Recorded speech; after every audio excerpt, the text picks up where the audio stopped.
Salut à tous et bienvenue. Ravi d'être avec vous pour la première édition de Destination Paris, votre nouvelle émission pour évoquer la plus grande fête du sport qui va débuter le 26 juillet dans la capitale française et dans le reste du pays. Désormais, chaque semaine, même heure, nous avons rendez-vous pour évoquer l'actualité des Jeux avec notamment des reportages. Ce sera le cas tout à l'heure où nous irons au Sénégal. Mais avant cela, je vous propose de faire un point sur quelques informations à retenir, notamment en basket. On connaît la liste des joueurs et joueuses qui vont représenter la France cet été. Côté masculin, l'objectif, c'est d'effacer la déroute lors du dernier championnat du monde et surtout remporter une médaille olympique. 19 joueurs ont été retenus pour préparer les Jeux. Parmi eux, évidemment, Victor Wembanyama, élu récemment meilleur jeune de la saison en NBA. Pas de Thomas Hurtel, en revanche, comme prévu. Il n'a pas été sélectionné car il évolue dans un club russe. Et puis, chez l'équipe de France féminine, médaillée de bronze il y a 3 ans à Tokyo, on le rappelle, la grosse information, c'est l'absence de Sandrine Gruda, l'ancienne capitaine et meilleure marqueuse de l'histoire des Bleus. Gênée par les blessures ces derniers mois, la basketteuse de 36 ans avait aussi manqué le dernier tournoi de qualification olympique. Dans cette liste élargie, le sélectionneur Jean-Aimé Toupane a aussi retenu la meneuse Marine Fautou, qui est lancée dans une course contre la montre pour être prête après une opération d'une hernie discale. Et pour aller voir les matchs de basket, notamment, il vous faudra des billets. Cette information va vous intéresser si vous en avez déjà ou si vous prévoyez d'en acheter. Depuis cette semaine, l'application Paris 2024 Tickets est disponible. Elle va vous permettre d'avoir vos billets directement accessibles sur smartphone et même de les revendre ou encore de les céder à un ami via cette application. Il reste d'ailleurs encore des places pour les compétitions de football. Un peu moins de 2 millions de billets sont encore disponibles à la vente d'après le comité d'organisation. Et pendant ce temps, la flamme continue de parcourir la France. Souvenez-vous, elle était arrivée le 8 mai dernier à Marseille à bord du Belém. Et elle se trouve actuellement dans la région Occitanie, dans le sud-ouest de la France, avec une étape à Carcassonne, avant ensuite de prendre la direction de Toulouse.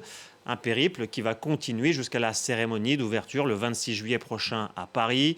Au total, 11 000 relayeurs vont porter le flambeau à travers plus de 450 villes durant les 2 prochains mois. Nous sommes d'ailleurs à moins de 70 jours du début de ces Jeux, auxquels vont participer 206 pays. Parmi eux, les États-Unis, qui visent clairement la première place du classement des médailles. Comme d'habitude, pourrait-on presque ajouter, puisque lors des 3 dernières Olympiades, les Américains ont terminé à chaque fois à la première place. Dernière performance en date à Tokyo, 113 médailles au total, dont 39 en or. La délégation américaine va s'installer au centre sportif Atletica à Aubonne, en région parisienne. Sur place, comme vous pouvez le voir, tout est prêt, avec des exigences très précises. Par exemple, les mêmes équipements que ceux prévus au Stade de France pour les compétitions. Écoutez Arnaud Zoumaglia, le directeur général d'Atletica, qui prépare l'arrivée des athlètes américains. On va accueillir donc toute la délégation américaine privatisée sur ce site pendant 2 mois et demi jusqu'à la fin des Jeux paralympiques. C'est grosso modo 25 000 personnes qui vont venir sur site et qui vont venir s'entraîner, déjeuner, venir vraiment se préparer. On connaît les Américains, ils se préparent toujours pour la médaille d'or, pas la médaille d'argent. Donc voilà, donc on est dans des réglages dignes de la Formule 1 au millimètre près. La préparation est cruciale, évidemment, pour tous les athlètes qui seront présents à Paris. On va en parler dans notre module aux 4 coins du monde. Chaque semaine, avant les Jeux, nous allons suivre un athlète dans les coulisses de sa préparation. Nous irons en Inde, au Kenya. Mais cette semaine, nous commençons avec le premier épisode de notre série, avec le judoka sénégalais Mbagnick Ndiaye. Avant de se qualifier pour Paris cet été, il a dû gagner sa place et passer par des tournois de qualification. Notre correspondante au Sénégal, Sarah Sako, l'a suivi. Derniers échauffements avant le début de l'Open de judo de Dakar.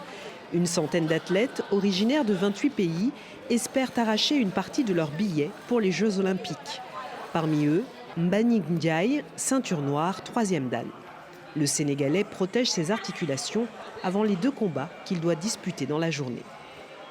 C'est quand même dur de combattre, dur entre guillemets, de combattre chez soi parce qu'on est attendu. On est attendu et voilà, avec mon statut, je peux dire que je suis l'homme à abattre. Du haut de ses 2 mètres et 137 kilos, le triple champion d'Afrique est le favori du tournoi.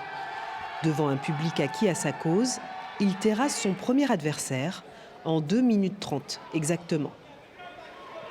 Mbanick est en finale. C'est l'avantage de sa catégorie, les poids lourds, qui comptent généralement peu de représentants.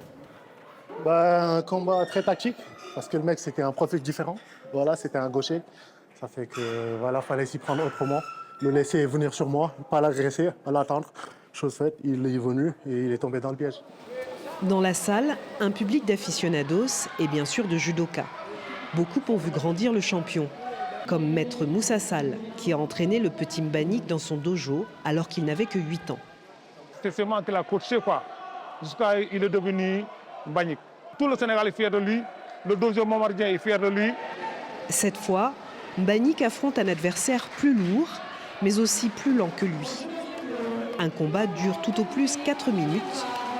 Il en faut moins de 2 à l'athlète pour immobiliser son adversaire au sol. Nouveau hippon, le coup de grâce en judo, qui donne la victoire et le maximum de points de qualification. Un pas de plus vers Paris. Le champion savoure sa victoire rapidement, pas question de perdre de vue son but. L'objectif, c'est vraiment les Jeux Olympiques.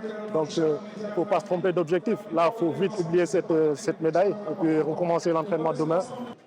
Et parmi les défis à relever, travailler le mental. Il y a un gros stress avant chaque combat et ce stress, il faut savoir le gérer. Après, physiquement, techniquement, il est au même niveau que les meilleurs mondiaux, donc il n'y a aucun problème là-dessus. Mbanick se rapproche un peu plus de son rêve. Lui qui porte sur ses épaules les espoirs de tout un pays. Et on vous donne évidemment rendez-vous dans nos prochaines émissions pour suivre les aventures de Mbanick Ndiaye. Le Sénégal qui sera aussi représenté en escrime avec la qualification récente de Ndeye Binta Diong. Une discipline qui nécessite beaucoup de précision en compétition, mais également pour la fabrique des lames.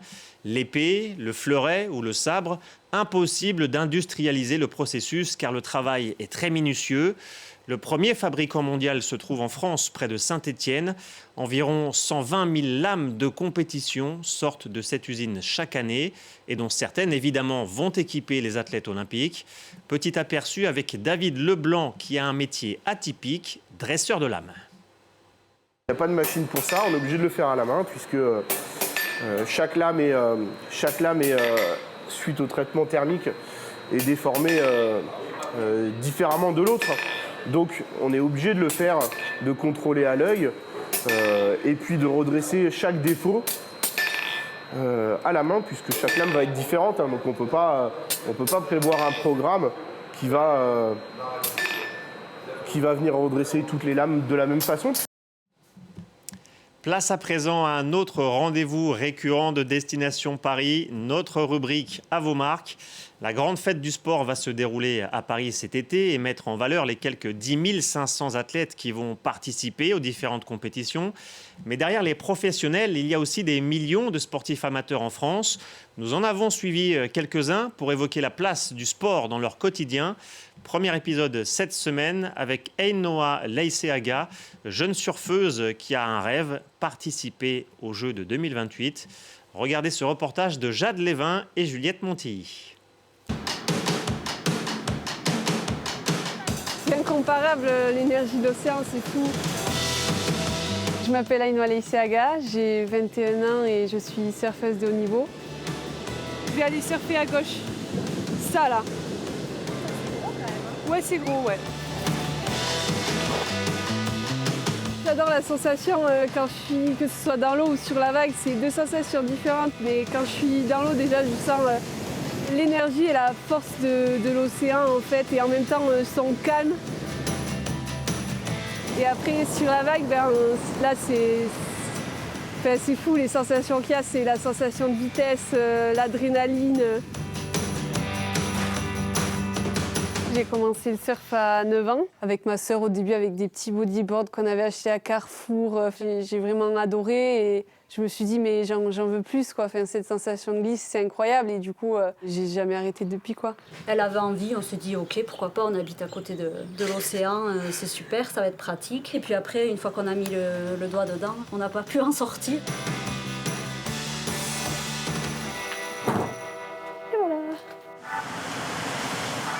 C'est vrai que ça s'est développé de plus en plus sur la côte basse parce qu'on a vraiment quand même plusieurs types de vagues. On a quand même une assez grande variété. Quelles que soient les conditions, on peut toujours trouver un petit coin pas mal. Et c'est vrai que c'est beau. Forcément, ça fait que le surf s'y développe, quoi. Pour moi, le surf et tout ce qui est écologie et protection de l'environnement, c'est hyper lié parce que quand on surfe, on fait vraiment qu'un avec la nature, quoi. On est vraiment immergé, on est confronté directement à la pollution. Donc c'est ça qui fait que les deux sont très liés comme tout sport en pleine nature. C'est incomparable, l'énergie de l'océan, c'est fou. On est sur quelque chose qui est vraiment en mouvement sans cesse et sur lequel on doit s'adapter à chaque seconde, quoi. On ne sait jamais trop ce que ça va donner. Cette imprévisibilité de l'océan est incomparable. Ouais. L'imprévisibilité de l'océan, expression poétique qui marque la fin de cette émission. L'océan qui fera aussi partie des compétitions cet été avec les épreuves de surf à Tahiti du 27 au 30 juillet. C'est la fin de ce premier rendez-vous de Destination Paris que vous pourrez retrouver également sur notre site internet et nos réseaux sociaux. Rendez-vous la semaine prochaine, même heure. Merci d'avoir été avec nous et bien sûr, restez avec nous pour plus d'informations sur France 24.